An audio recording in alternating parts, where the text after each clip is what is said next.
Today we will be talking about multiplying and dividing with negative numbers. Now here, it is important to note that this is different from our rules of adding and subtracting with negatives. So it's different from addition and subtraction rules.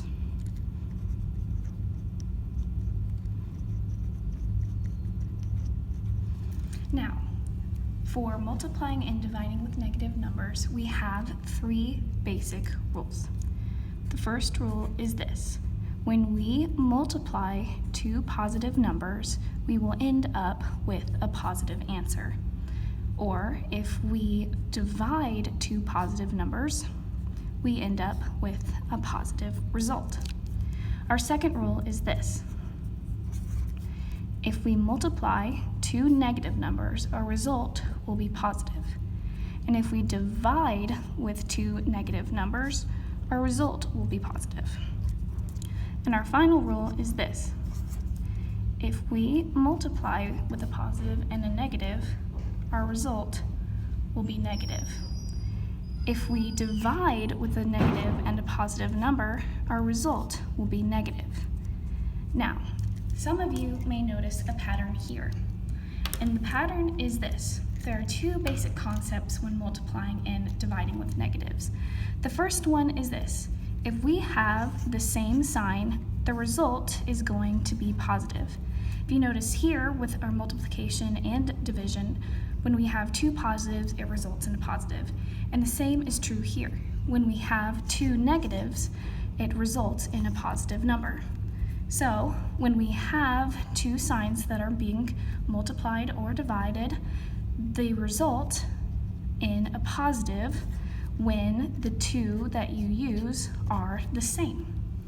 Now here, with rule 3, we have two different signs.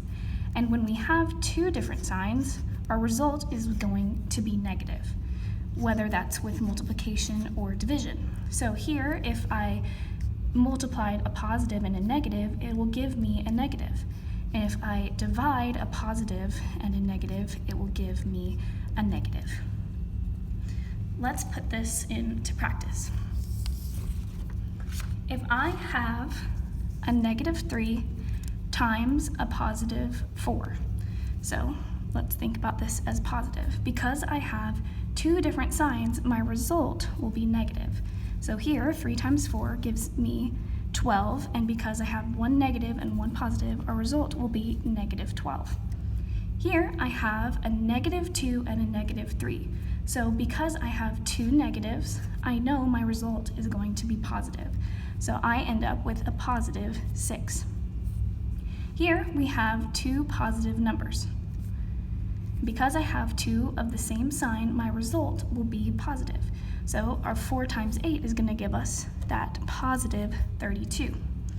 Here, it's the same rule with dividing. I have a +12 divided by a -4. Because the signs are different, I'm going to get a negative result. And I know that 12 divided by 4 is going to give me 3. And it would be that -3 because we have one negative sign. Here we have a -16 divided by a -2, which will give me a positive answer because I have two of the same sign. So when I take 16 and divide it by 2, I know that's going to give me 8. But because I have two negatives here, it's going to be a +8 because we have two of the same sign. Here we have 15 divided by 3. We know that both of these are positive numbers, two of the same signs, so the result will be positive. So 15 divided by 3 gives me a +5.